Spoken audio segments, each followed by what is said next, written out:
Hi everyone, अगर मैं आपसे एक क्वेश्चन पूछूं कि ऐसा कौन सा इन्वेस्टमेंट है जिस पे मुझे पता है कि मेरे को एनुअली 5 to 6% इंटरेस्ट मिलेगा, काफ़ी सेफ सा इन्वेस्टमेंट है, मतलब मुझे पता है मैंने एक बार पैसे डाल दिए तो मेरा पैसा कहीं नहीं जा रहा, ना मुझे कोई लॉस होगा। जैसे हमारे मम्मी पापा हमेशा बोलते हैं बेटा पैसा जमा हो गया FD में डाल दो। बट अगर ऐसा कोई इन्वेस्टमेंट हो जो FD जैसा हो बट कुछ मामलों में एक FD से भी बेटर हो, मतलब FD तो एक बहुत कन्वेंशनल सा तरीका हो गया पैसे को इन्वेस्ट करने का, कोई ऐसा ही रिस्क फ्री इन्वेस्टमेंट हो जिससे आपका पैसा उतना ही सेफ और सिक्योर है and you get a better return.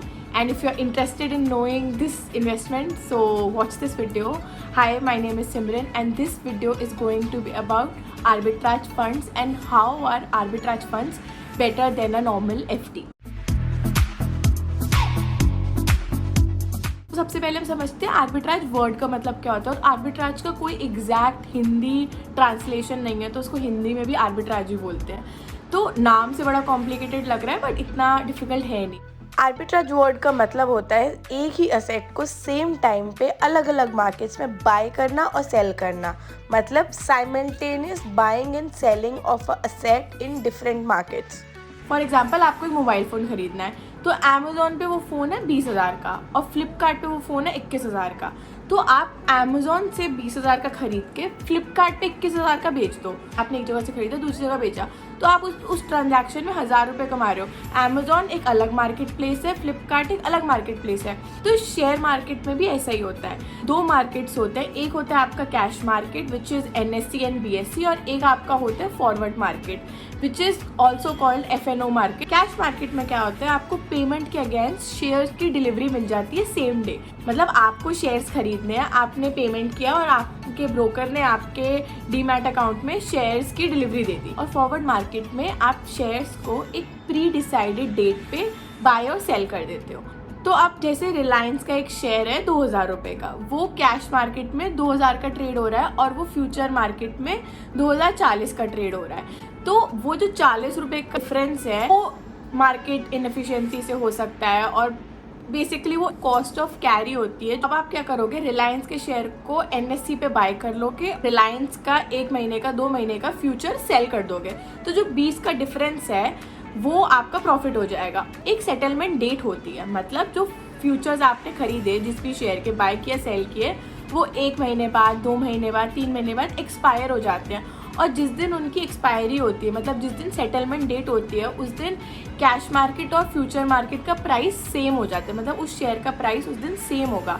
तो जो बीच का डिफरेंस है उस दिन वो आपका प्रॉफिट हो जाएगा। अब आप सोचोगे कि ये रिस्क फ्री कैसे हुआ, मतलब FD तो बिल्कुल रिस्क फ्री है, मुझे पता है उस पर मेरे को अप टू 6% रिटर्न मिलेगा ही मिलेगा।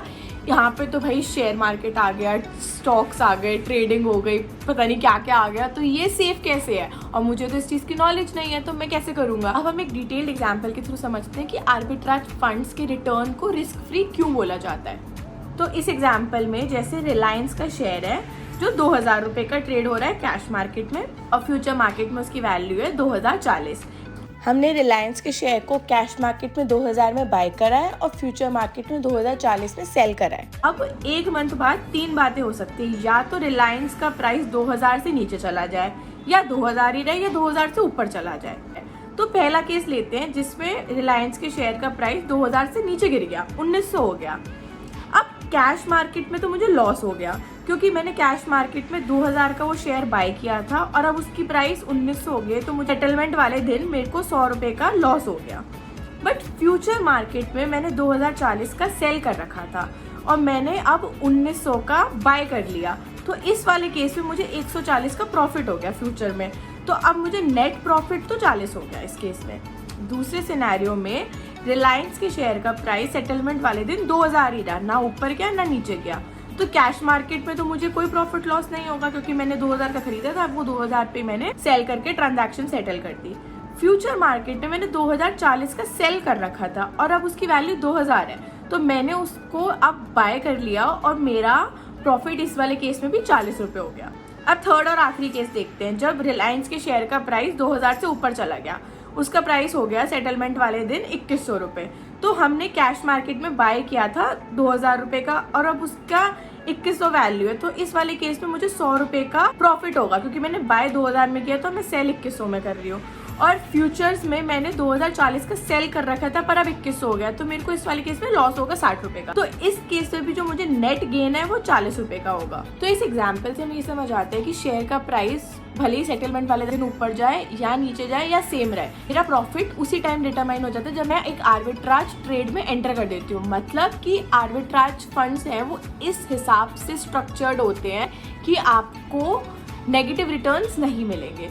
तो जो आर्बिट्राज फंड मैनेजर्स होते हैं उनका यही काम होता है कि दो बाज़ारों के बीच के प्राइस डिफरेंस को कैप्चर करना और उसको बुक करना। अब हम दूसरे बहुत इंपॉर्टेंट एस्पेक्ट की बात करते हैं जिसके चक्कर में आर्बिट्राज फंड्स काफ़ी पॉपुलर है, जो कि है टैक्सेशन। हम एक एग्जांपल लेते हैं कि मेरे पास 50 लाख रुपए इन्वेस्ट करने के लिए, ठीक है। तो अब या तो मैं 50 लाख की एफडी कराती हूँ या फिर मैं 50 लाख के आर्बिट्राज फंड्स लेती हूँ। तो मेरे को दोनों केसेस में कितना कितना टैक्स पे करना पड़ेगा। अगर 50 लाख की एफडी में मुझे 5% रिटर्न मिलता है तो मेरा रिटर्न हो गया 2.5 लाख रुपये।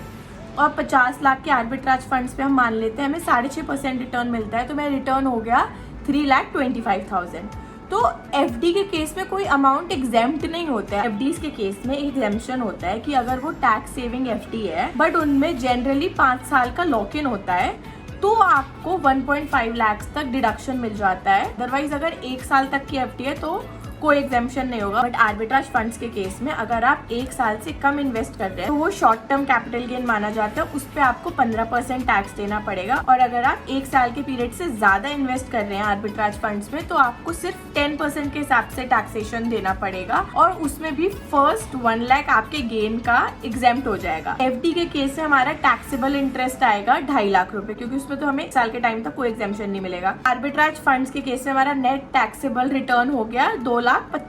और एफडी का टैक्सेशन नॉर्मल स्लैब रेट के अकॉर्डिंग होता है। मतलब अगर आप 20% टैक्स ब्रैकेट में आते हैं तो 20% होगा। इस एग्जांपल में मैंने माना है कि आप 30% टैक्स ब्रैकेट में आते हो, इस पर्टिकुलर केस में आपको 75,000 टैक्स पे करना पड़ेगा। बट आर्बिट्राज फंड्स के केस में आपको 22,500 का टैक्स पे करना पड़ेगा अगर आप 1 साल से ऊपर तक इन्वेस्ट करते हैं। बट अगर आप 1 साल से कम इन्वेस्ट करते हैं तो आपको इस पे 15% टैक्स देना पड़ेगा, बट वो भी एक एफडी के कंपैरिजन में कम है। तो इस 50 लाख की इन्वेस्टमेंट पे टैक्स कंसिडर करने के बाद एफडी पे जो नेट इनकम होती है वो है 1,75,000 और वही आर्बिट्राज फंड्स के केस में है 3,25,000।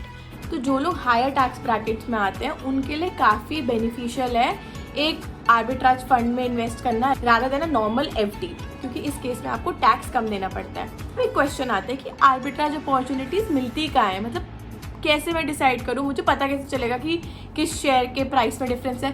तो आर्बिट्राजिंग आप खुद भी कर सकते हैं। अगर आपको खुद स्टॉक मार्केट की और ट्रेडिंग की नॉलेज है तो you can do it for yourself. और इंडिया के कुछ अच्छे आर्बिट्राज फंड्स होते हैं जो फंड मैनेजर्स रन करते हैं, वो ऑन एन एवरेज एफडी से 1 से 1.5% एक्स्ट्रा मिलता है, बट मेन आपका पैसा बचता है टैक्स में।